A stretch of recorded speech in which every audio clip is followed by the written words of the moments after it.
All right, folks, we are back. Welcome into the D3 spread option.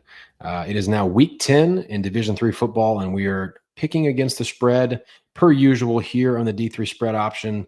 Mike, how are we doing, sir? I'm doing good, and last week was another 4-4 week for me. So that's three in a row here, going 4-4. You sir went 3-5, and head to head, I won that battle going 2-1. Our head to head QBs versus cancer games, I hit on W and J -10, who won by 11. River Falls, that was a pretty easy one there. And then Whitworth got me. That was one that you won. -15 was my end of it, the losing end. Well, they didn't even score 15 points. So that was you had that one from the bag. One thing I saw that was interesting last week is the favorites were 5-3 overall, and the road teams were 5-3 against the spread. Whoa. So some interesting trends there to follow. We both hit on Johns Hopkins -14 and Monmouth -16.5. Wow, that Scott's team is really good this year. They're And legit. we both missed on Stout +16.5, which we both loved that pick. So it just goes to show we both loved it. That was 16.5. I want to say they lost by 17. I can't Yeah, I think remember. they did. Yes, we have two games here that are right on the money. And then Benedictine +3 we missed on, and Platteville -15 we missed on. So yeah. All right. Great recap. Yeah, I mean, great time to mention too. This is a charity-based show. We're picking against the spread for one to provide coverage in Division III and just do our part and to add as much extra coverage to Division III football as possible. But also, obviously, all proceeds go directly to Quarterbacks versus Cancer. Really great cause. They're helping us fight cancer at quarterbacksversuscancer.com. So any head-to-heads that me and Mikey have, loser donates $10 a game to QBs versus cancer. So with that, let's get into it. We got tons and tons of great games. This is a super underrated Division III slate this week. We were just talking about it before we went live here. Multiple games with conference title implications, playoff implications. It's a huge week. This is a huge week. We are 2 weeks away from the playoffs. It really doesn't get any bigger. And we're starting with maybe the game of the week. We got Christopher Newport traveling to Salisbury here. Mikey, go ahead and start us off. Yeah, this has to be the game of the week, I think. In my opinion, this is for sure it. This is a really interesting matchup because this CNU team is just on a tear this year, and I think they kind of came out of left field and surprised a lot of people. This was not a top 25 team in the preseason. They've just been red hot, and they've blown out some teams here that even Salisbury, who has also been fantastic as they always are, they've had a wider margin of victory against certain teams than Salisbury has, which is a little bit of a different thing to be accustomed to in the NJAC. Salisbury has really dominated this conference here. We all know about Salisbury's triple option. It's fantastic. They have a three-headed monster. Cyrus McGowan, their quarterback, is an absolute stud. Whenever you retain a quarterback who was a semifinal team last year, you're going to be set up for success. Those are the type of guys that have seen a lot of high quality football. But on the other side of the ball, their defense has kind of been a little sneaky successful here. Doesn't get a lot of accolades. They have 16 defensive takeaways on the year, 11 of those being interceptions. And I think a stat like that, when you're going to go up against a Christopher Newport offense, which is averaging like 48 points per game, I think it was, you're going to need some takeaways to flip the field and give your offense a couple extra possessions. And with that being said, I think the pick here, I almost talked myself out of it. You know what? I think the pick here is CNU. There you go. And I just made that switch right now Whoa. because I was set on Salisbury. I just made that switch right now because the next stat I was about to read was CNU has the best passing attack in the NJAC. They rank first in completions, first in passing yards, first in passing touchdowns, and first in passing yards per game. So while I think Salisbury defense can turn them over, I think the CNU offense might be just too efficient. And I'm going to roll with the home team with the points. Give me CNU in a last second change of heart here. Wow. All right, folks. We take it down to the wire on the show with the picks. Sometimes that happens, but yeah, look, I'm leaning the same direction, Mikey. I'm actually not leaning that way. I'm pretty confidently picking Christopher Newport here to win this Wow. game outright, cover the spread, and win this game outright. Last year it was 42-38 Salisbury, and I know I've gotten a little bit of hate on Twitter from some of the Salisbury fans. It's not personal. I'm just seeing what I'm seeing. I think this was a better team last year. I think that they are not quite as explosive, not quite as fast, and I think their defense is not quite as good. So, still very good team. Both of these teams are legit. This is why this, to me and you, is probably the game of the week. Big time athletes, big time football. This is going to be a great one. Ultimately, I think it comes down to me, the best two players on the team are Connor Berry and Colin Hart, the quarterback and wide receiver duo for Christopher Newport. Connor Berry he's got 30 touchdowns, only 2 interceptions this year. This guy is absolutely cooking, just throwing darts this year for Christopher Newport. Yep. And Colin Hart, his wide receiver one, is averaging 23 yards a reception, which is just bananas. I mean, he's a big play machine. That's video game numbers there. So I'm with you. I'm taking Christopher Newport to get this one done, cover the 3.5, and win outright, which is going to shake things up. But I think this is a top 10 team, and I think we'll see it on Saturday. All righty, on to the next one. Wow, another big time WIAC game. Look, I'm gonna eat my words here just to start this one off. I was pretty emphatic about Whitewater beating this River Falls team a week ago, and I could not have been any more wrong. I mean, just absolute domination for River Falls, and credit to those guys. I mean, they looked like a total machine. Mike, you were at that game. Were they, I mean, give us a little bit of a rundown. Was it as dominant as the box score showed? It was more than that. It really was. The 14 points that Whitewater scored, one of them was a touchdown that under further review was clearly an interception. So take Yep. 7 points off the board. And Caleb Blaha was pulled in the fourth quarter. This was a three-quarter performance with starters in the game. Wow. This could have been something like 70-7, 70-10. But it was 14-7. Whitewater had just scored in the second quarter to make it a 7-point game, and you're kind of thinking, all right, Whitewater's here. They're going to settle in. It took a quarter, but they're going to settle in. There's a lot of shock and awe about playing offense or defense against River Falls. All right, here we go. We got a new ball game. First play, 75-yard touchdown. Whitewater gets the ball back. They don't score. First play, 82-yard touchdown. 2 plays in a row, 150 yards of offense right there, and 14 points. And Whitewater blinks, and it's 28-7. The game's over. And that was really the story of the game. I mean, that was it right there. That little sequence right there. So yeah, it wasn't even that close. Yeah, what's wild about that game is ask anybody. I mean, not even people that are that tuned into D3 or the WIAC, and if you'd ask them, who's better this year, or is Whitewater better this year than they were last year, almost everybody would have said yes.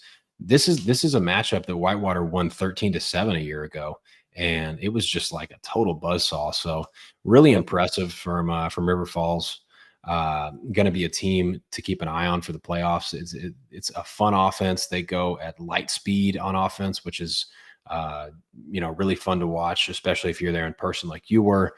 So this is going to be a fun team to see represent the WIAC in the postseason this year. But now talking about this game, River Falls now with that massive margin that margin of victory, the odds makers over at or the I don't know if we'll call them odds makers, but the line makers at Hansen Ratings and Massey Ratings, they've kind of produced a big line for this game. I mean, if you told me that River Falls was favored by double digits over La Crosse 2 weeks ago, that's like no, like that's the line's wrong, right? I even with the QB injury possibilities, with Kyle Haas at La Crosse possibly being out for this game, being questionable, whatever you want to say, they've got some running backs that are banged up as well. I think 10 is too many.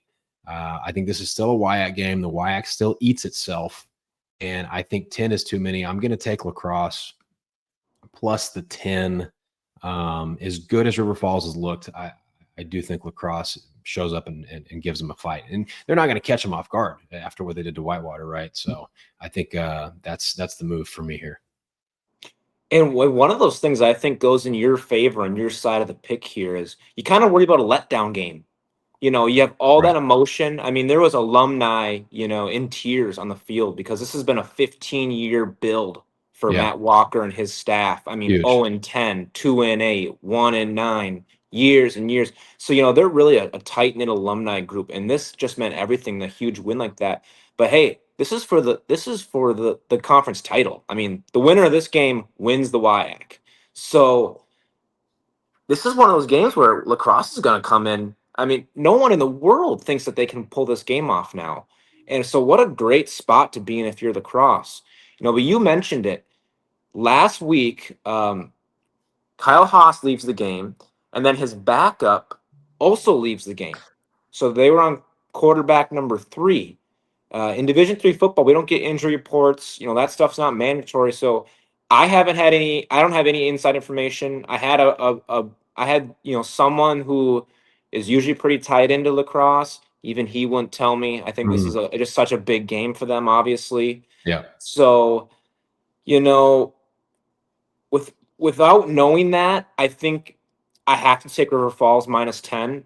And if Kyle Haas plays, I think that this line is really going to be really accurate. I think it's a really solid line. If Kyle Haas is out, I mean, La Crosse just doesn't have the horses to put 4 quarters, 60 minutes together and hang with River Falls. So I'm going to lay River Falls line, and I don't think it's going to be 52-14, but I feel pretty confident in this pick. Wow. I mean, these are the 2 best passing offenses in the WIAC, but a lot of that relies on Kyle Haas. So I'm just taking and even if Haas does play, is he 100%? I mean, this River Falls front they are taking it 2 teams last 4 weeks, especially. So I feel like that's just a safer pick. I know La Crosse has won 8 straight against these guys, but man, Whitewater had won 22 straight last week. It's just a different team. This River Falls team is just different. So I'm laying the number. Wow. Yeah. All right. We've got our first QBs versus cancer matchup, which is always great. That's what this show is about. Donation opportunity to a great cause. But man, big number. So this is going to be a fun one to keep an eye on. You had the the advantage of being there in person, seeing these guys up close. And I know the WIAC well, so I'm a little nervous being on the other side of you here, but good opportunity here to start the beginning of the show with a QBs versus cancer. So, all righty, big game in the WIAC, man. Yeah. All righty. Now we move down south. We got LaGrange hosting Belhaven, and this is essentially the USAC title. I mean, that's pretty much what this game comes down to. For me, when I'm analyzing these 2 teams, it's really hard not to look at the non-conference results because they weren't good. They really weren't. Belhaven lost 49-0 to Trinity and 65-0 to River Falls, which we know River Falls is a great team. And then LaGrange lost 48-0 to Berry. So in those 3 big non-conference games, they didn't fare so well. But that was the beginning of the year. Both of these teams have built a lot of momentum now moving forward. And the line is LaGrange -4.5. They're at home. You got to think there's at least 2 points or so of home field advantage, even in Division III with travel and especially a big game like this. Probably a little closer to a pick 'em on a neutral, but I will say this: I know this Belhaven team is a team that wants to establish the run and really haven't been very good at that this year. They have not been very effective at establishing the run. Their top 2 running backs are averaging 4 yards a carry and 2.8 yards a carry. And then you look at LaGrange defensively, take out the 48-0 Berry result, and they're holding their opponents to 13 points a game. Yep. Outside of that result, this is a good LaGrange defense.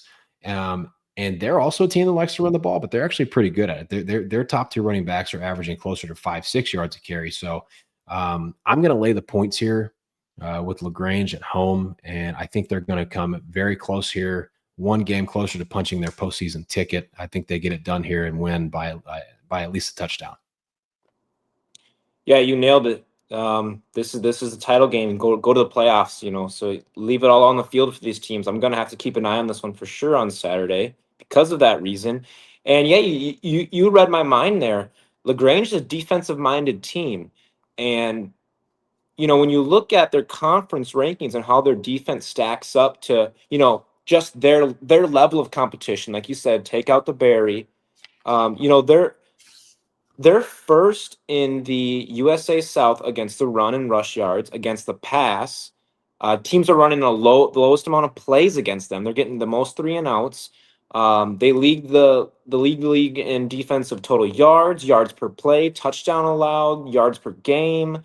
So, in my opinion, at home, I want to rely on that defense. I mean, that just makes the most sense to me. So LaGrange minus 4.5 is the pick for me. And I feel pretty confident in this one. I think this Belhaven team has taken a slight step back from where they were a year ago. Yep. And I know like the history of this matchup doesn't look very good for LaGrange.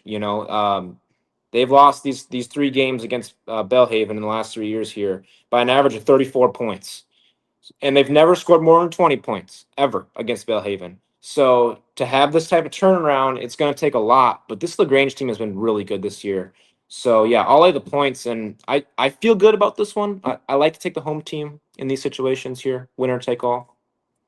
I'll tell you what, I don't think they need to score 20 points to win this game or cover. I think if they score 20 points, they've got to win and probably a cover too, because I don't see Belhaven scoring a whole lot in this game. I'm going to say 21-10. Yeah. I mean, that's kind of how this game feels to me. I think this is a conference title game essentially, and I think both defenses come to play. But I think LaGrange has got a little better defense and a little better offense, and I think that I'd have this game probably closer to a touchdown personally. But yeah, big time game down south. All right. Speaking of big time games, here we go. Really big one in Belton. My UMHB Crusaders hosting Hardin Simmons, currently the number 5 team in the country. Mikey, do you want to start us off on this one, and I'll close no, it? I want you to start off. I want you to go.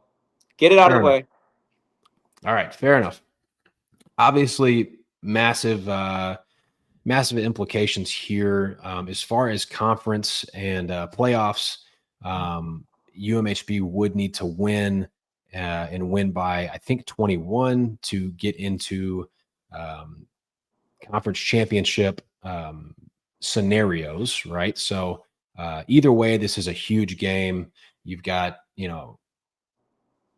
Hardin Simmons has won 4 of the last 5, right? They just beat us 34-7 in Abilene back in October. After that game, UMHB has won 28-19 against the top 25 NAIA team. We finished very strong and beat Howard Payne 41-17. And last week we blew the doors off of East Texas Baptist 62-14. We seem to have somewhat flipped the switch. And not only have we seemed to flip the switch a little bit since that loss in Abilene, gained some confidence, gained some cohesion. We've gotten healthier, which go back to that game in Abilene where we lost 34-7. Here's who we're getting back that we didn't have that game. both starting defensive ends, Magruder and Sanders. Those guys are top-notch, elite caliber pass rushers and defensive edge players. Starting linebacker that we didn't have for that game will be playing probably our best outside receiver who didn't play the first 7 games of the season is now playing and looks really good. Quincy Jones, starting tight end Will McClintock, and we were also down to our second and third string quarterbacks in that game. So Kirkland Michaud is back. And so that's 6 players that we didn't have for that game. Not to mention, like I said, we just kind of seem to have found some mojo.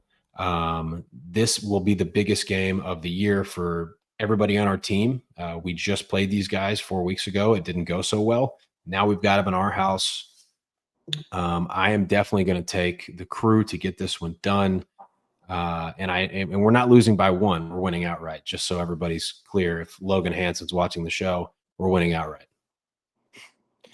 Hey, no one knows the crew better than you. And, having those 6 players back, I mean, that's a big deal. That cannot be understated enough. I mean, that's just huge, especially this time of year. No one's getting players back this time of year. This time of year, teams are losing guys. And, I don't know the ins and outs of Hardin Simmons, but I imagine that they've probably lost a few pieces like every team has by the injury bug by the time you play 8 games. So that's a huge deal. As I looked into this game, and we didn't consult each other on this game at all, I hate to do it to you, crew, but I need to read some of these stats because I think you might have Crusader tinted glasses on. I started digging into the ASC and how these teams match up. And all right, I mean, prepare yourself here. Hardin Simmons, I mean, they've been dominant, okay? This is what they lead the ASC in. Scoring offense, scoring defense, total offense, total defense, rushing, rush defense, passing offense, passing defense, interceptions on defense, first downs, third down percentage, fourth down percentage, opponent first downs allowed, opponent third down percentage, opponent fourth down percentage, red zone offense, 83%. And they have a guy named Noah Garcia who leads the ASC with 10 rushing touchdowns. And their quarterback, Kyle Brown, leads the ASC in touchdowns, yards, and completion percentage. Crew, there's too much there. There's too much there. I know the Crusaders are hard to beat at home. It's a point and a half. It's dang near a pick 'em. I got to go Hardin Simmons, and there's too much dominance there. Too much dominance, crew. I'll just say this: we've never lost to Hardin Simmons and then said after the game, well, they just had better players than us. That's not the case, right? We've got our swagger back. We've got our mojo back. We've got a ton of our key players back. This is a completely different team than we had in October. I mean, those are 6, 7 key guys that we've got back. So I respect your opinion, respect your take as always, Mikey. But I'm gonna be at this game on Saturday, and I'm gonna be witnessing a beautiful win, hopefully by 21 points or more. Yeah. You're going to need a lot of offense. We can do it. All right. We'll keep it moving. Okay. This one is really interesting as well. Big time game up in the Northeast, Cortland State hosting Brockport. Start us off on this one, Mike. Yeah, these are 2 really good teams. Obviously, a pretty storied rivalry here. It's been the Cortland and Brockport, head-to-head matchup that decides the E8 for a few years now. And these 2 teams don't like each other. I mean, plain and simple, they don't like each other. They both play a really physical brand of football. And if you don't watch a lot of East Coast D3 ball, I'd recommend tuning into this one because you're going to see 2 of the best teams. And this Brockport team, since they lost to St. John's Fisher, they kind of fell out of the top 25 receiving votes. They fell out of that conversation, but they are still that team. I think that was just a speed bump on a long road here that they've just been smooth sailing down ever since, and they've gotten better each week. And Brockport has an outstanding running back, Isaiah Simmons. He's on a tear. He averages 135 rush yards a game, 6 yards per carry. This deep in the season is really hard to do. 16 touchdowns. And last week, he had a 99-yard touchdown, which is always fun. And he's got that pull away speed. You pull up his tape last week. It was kind of making the rounds on D3 Twitter last week. He's got that breakaway speed. He's a guy that can really pull away from defenders and pull away from the secondary. But you look at their historical, the head-to-head here, right? Cortland has won the last 4 games. The 4 before that, Brockport has won. So they're kind of winning here in 4 chunks. In the last 4 wins here, the last 4 years, they've won by 3 scores or more in 3 of those 4 games. Aside from last year, though, where it was just a 1-point game. I leave all that out there to say that this line, it feels like it's right on. Like this feels like a really, really good line. And I went back and forth on this one a lot because it seems like there's a lot of points here. But I'm going Cortland. I'm laying the number. And their offense has been lights out, obviously. And the thing that put me over the top on this huge number is Cortland's red zone offense. They are 95% scoring percentage in the red zone, and they have just 1 turnover all season in the red zone and 0 turnover on downs in the red zone. I mean, that's the type of stuff that wins in November and wins playoff games. Because when you get down there, I mean, not turning it over on downs in D3 football, where there's not a lot of long kicks being made. That's incredible. That this deep in the season, so that's the type of thing that turning those scoring opportunities into scores at a 95% clip is that just leads me to say that there's gonna be enough points here to cover the spread. I'll go with the Red Dragons. Yeah, incredible mascot, by the way. One of the best in Division III, the Yeah, Red Dragons.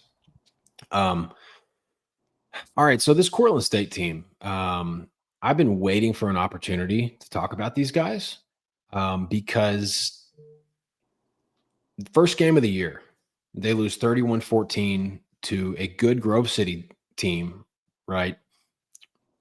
7 turnovers. Cortland had 7 turnovers in that game, 2 fumbles and 5 interceptions in that game. They outgained Grove City 4.4 to 3.6 yards per play in that game.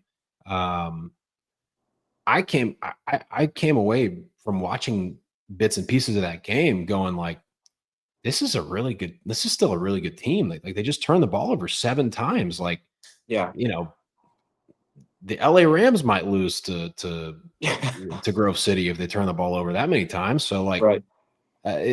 This is by far, to me, when you get outside of like the top 10, 15, Cortland is easily my favorite dark horse to make a Final Four type of run. Number 20 is a joke, ranking this team number 20. And I get it. I know how the polls work. And I know, if you start where you start and you lose, you got to work your way back. And that's all fair. But these guys, like if I had a power rating, these guys are in my top 10 at minimum, because these guys are legit. Defensively, they've only allowed 10 touchdowns the entire season. That's top 5 in Division III. So very solid, defensive team. You talked about the red zone.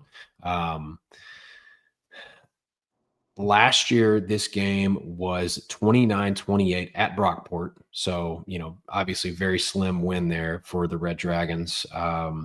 One thing to keep an eye on, obviously, they had Zach Boys. They don't have him anymore. Now they've got Resignio, I think is how you say that. That's, Yeah. obviously a very Northeastern-y sounding name.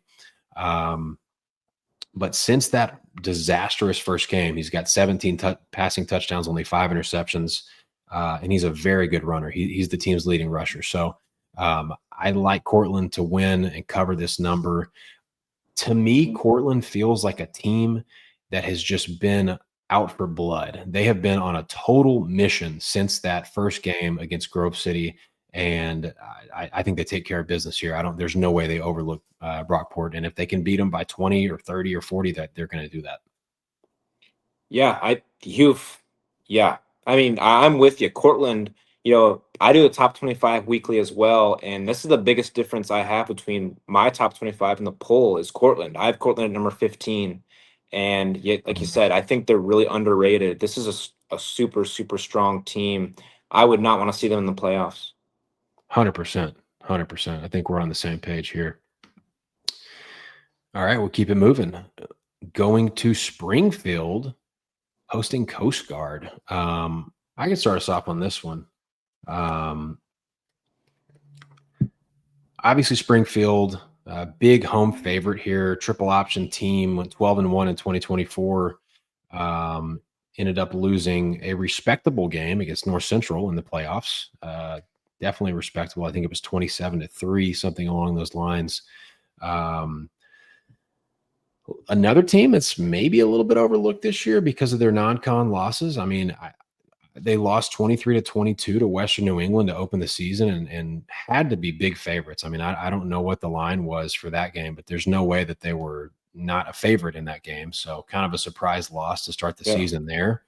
And then 28-12 to UW Platteville, who's going to be a playoff team out of the WIAC. So, their game is definitely ball control and defense. That being said, I've been impressed with Coast Guard this year.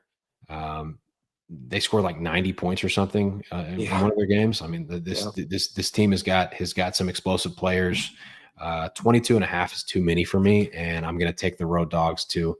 Also, you talk about ball control. There's not as many possessions in games like that. So 22.5 plus 22.5 for Coast Guard for me. Yeah, it's a good take for sure. These teams are polar opposites. It's the classic number one offense with Coast Guard.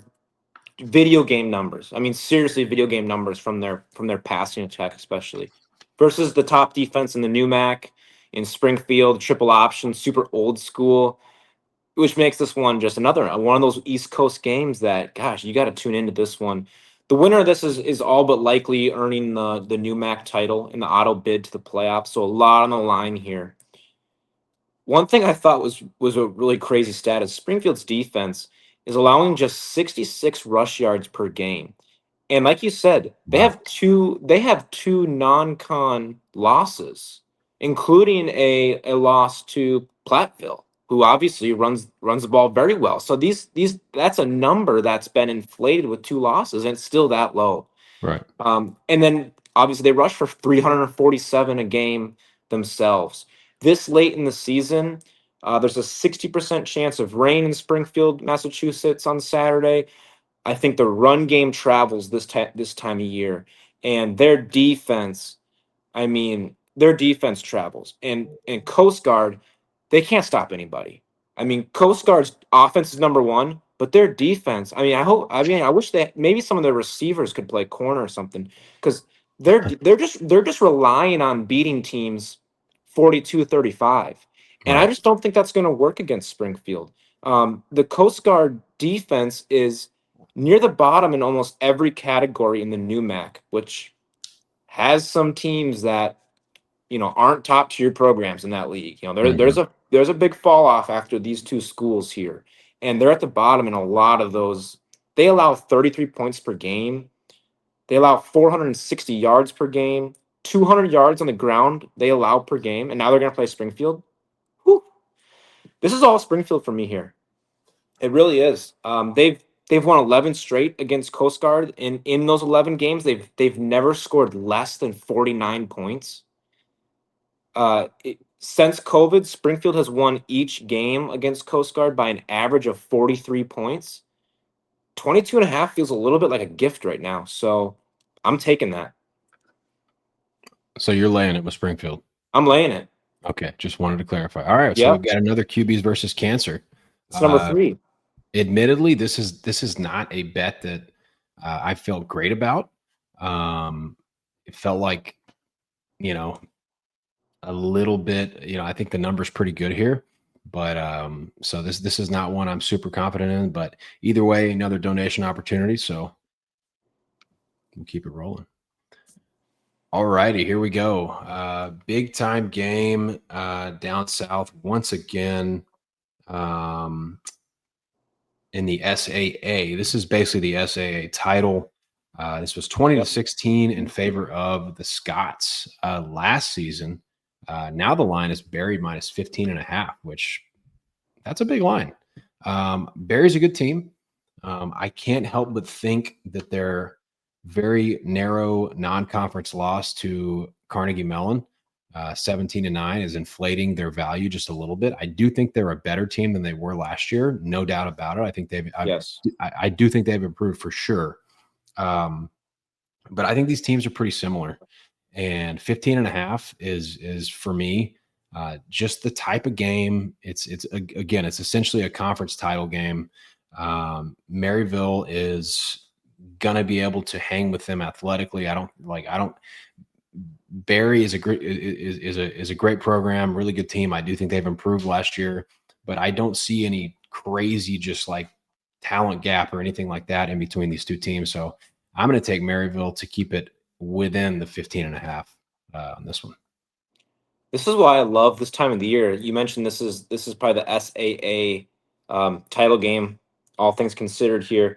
We're getting to a lot of these. Like we have the NJAC first game here. We have the WIAC. We have the USA South, ASC, the NUMAC. All these games here are title implication games. I think that's just what this time of year is made of.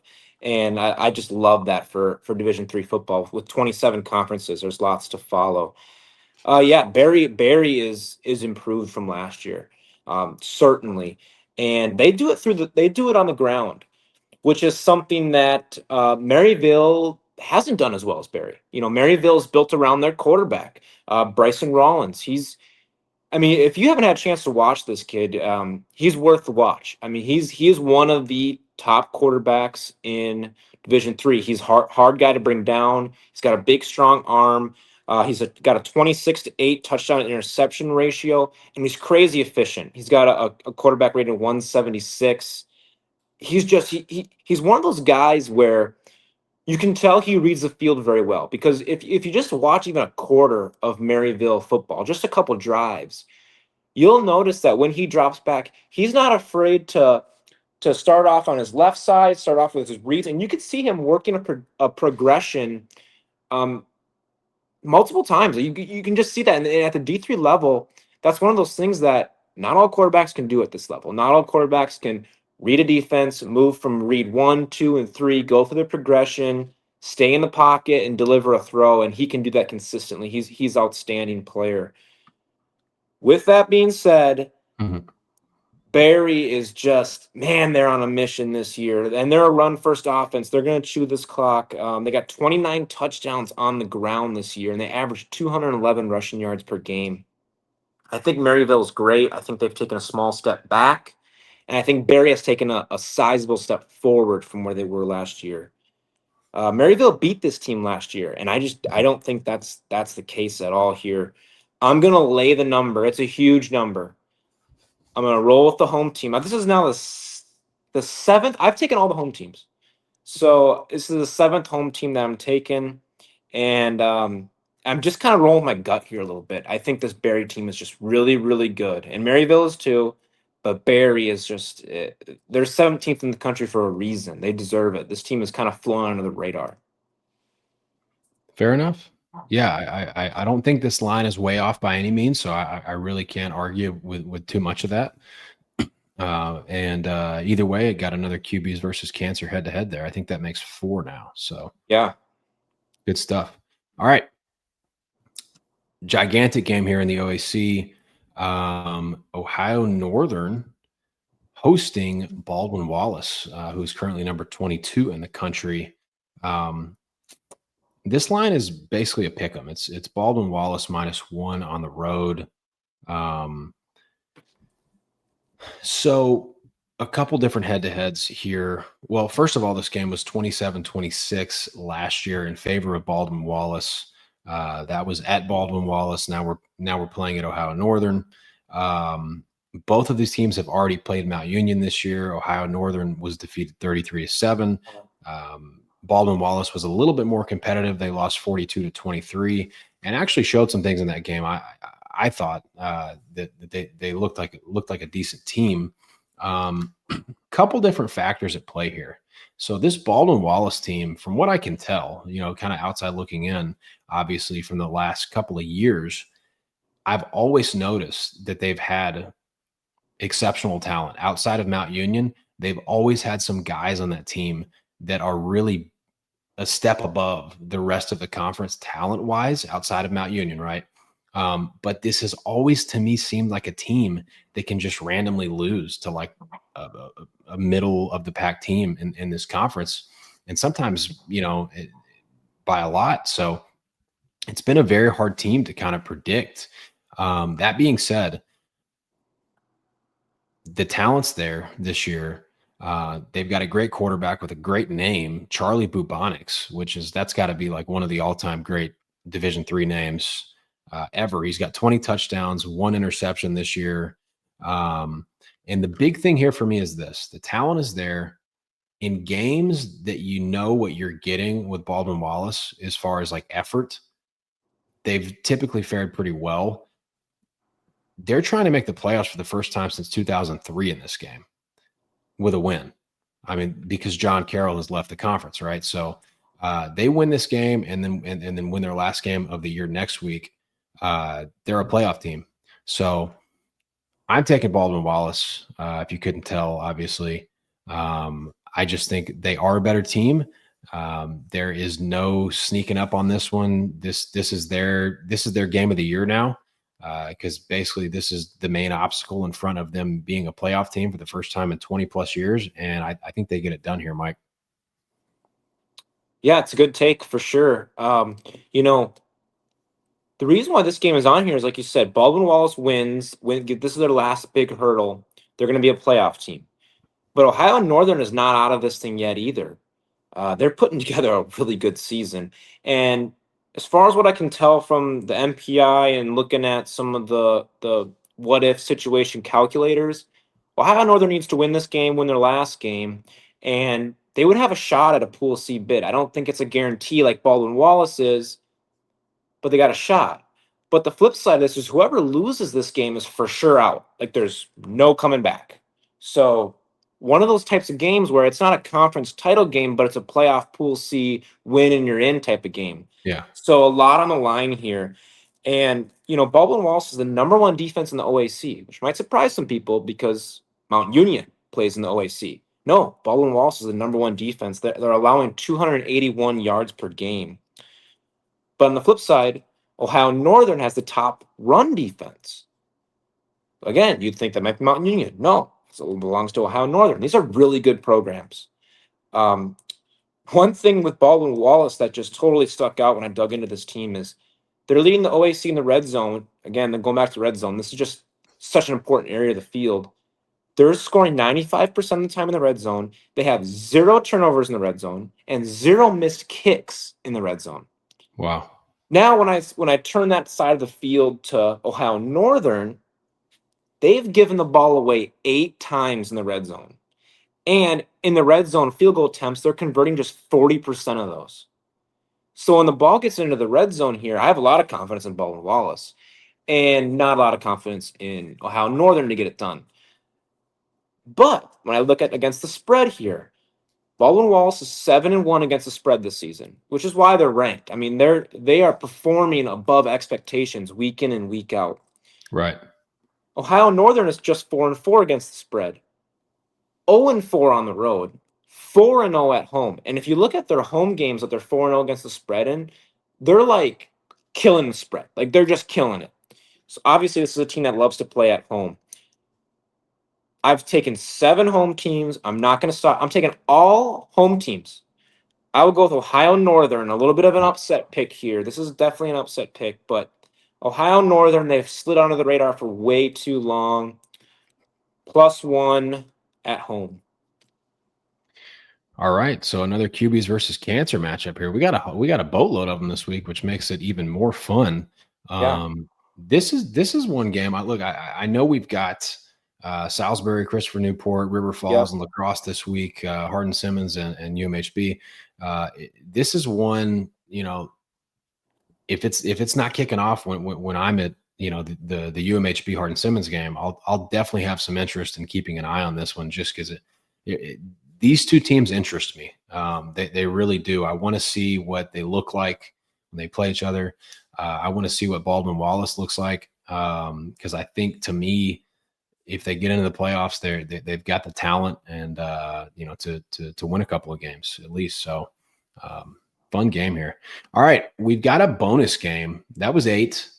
We have a bonus game that our good friend Carlo from Dingo Talk and Voices in the Stands wanted us to cover. Probably not a game that a lot of people thought we were going to cover here. We've got Teal hosting Bethany. Teal's got 1 win on the year. Bethany is winless. Teal is a 12.5-point home favorite here. And the main reason we are covering this game is because Carlos said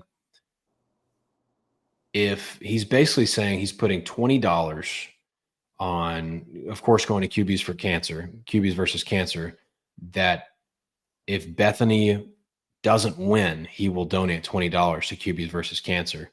I'm not sure he realized that this was a 12.5-point spread, but either way, it is for a good cause. So if Bethany, we'll say this, since we've already predicted 8 games. If Bethany wins, me and you will pay the $20 towards QBs versus cancer, if you're okay with that. And then if Teal wins, then he will send his $20 for QBs versus cancer. Yeah, cool, and Teal's going to win. Teal's going to cover. I mean, yeah, I think so too. Sorry, Carlo. I mean, this is going to be like 42-17. Yeah, I couldn't tell. I looked at the stats real quick for Bethany. Their quarterback might be out too. Yeah, because they've got to. I didn't look game by game. I didn't have time, obviously, with covering the other games, but they might be on a backup quarterback here, which would not help their cause at all. So kind of a fun one. Not bonus game, not on everybody's radar, but another QBs versus cancer opportunity, and we'll be rooting for Teal, and then obviously Carla will be rooting for Bethany to get their first win of the year, and winner or losers donate an additional $20 to QBs versus cancer. So, all right, fantastic, cool. Well, folks, all I can say is please like and subscribe to the Voices in the Stands YouTube channel. That's where you're watching this right now. Follow Voices in the Stands on X. If you want to follow me, I'm at CouchCru17. Mike, what's your X tag? At Mikey_Shoultz. And be sure to let us know what games you want to see next week. If you got a game in mind, championship week next week, what do you want to see? Who do you want to see us talk about? And give us your picks for this week. Hardin Simmons. I'm open to hearing a lot of Hardin Simmons fans. I mean, let's hear from you guys a little bit. We don't need much more Crusader talk here. Fair enough. Yeah, definitely let us know. Massive week this week. It gets even bigger next week, and then we are going to continue to do the show during the playoffs, which is going to be it's going to be a lot of fun. First show is going to be a bit of a marathon because we're gonna actually cover every single game. Second show. That'd be the second show. That's right. It'll be the second show because of the play-in now. Right. That's right. Mm-hmm. Cool. All right, folks. Well, we appreciate everybody for tuning in, and like, subscribe, and we will see you guys next week.